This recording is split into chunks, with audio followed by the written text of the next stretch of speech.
गुलशन हदीद निजी स्कूल में नाजिबा video scandal case के मुलजिम इरफान गफूर के जिस्मानी रिमांड में 4 रोज़ की तौसील कर दी गई। अदालत ने आइंदा समात पर तफ्तीशी अफसर से पेशरफ रिपोर्ट तलब कर ली। पुलिस ने गुज़िश्ता रोज़ मुलजिम के घर से मनशियात और जिनसी अद्वियात बरामद की।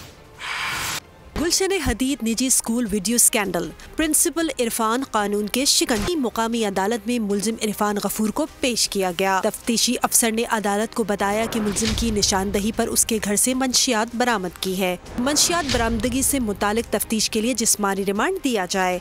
अदालत ने मुलजिम को 4 रोज़ा जिस्मानी रिमांड पर पुलिस के हवाले कर दिया। आइंदा समात पर पेशरफ्त रिपोर्ट तलब कर ली। पुलिस ने स्कैंडल सामने आने के बाद टीचर्स और स्टाफ को हिरासा और ब्लैकमेल करने के इल्जाम में स्कूल प्रिंसिपल को गिरफ्तार किया था। मुलजिम के मोबाइल से 25 से ज़ायद वीडियोस भी बरामद हुई थीं। अगर आपको ये वीडियो पसंद आई है तो हमारे चैनल को सब्सक्राइब करें और बेल आइकॉन पर क्लिक करें। सब्सक्राइब करें और बेल दबाएं ताकि कोई खबर रह न जाए।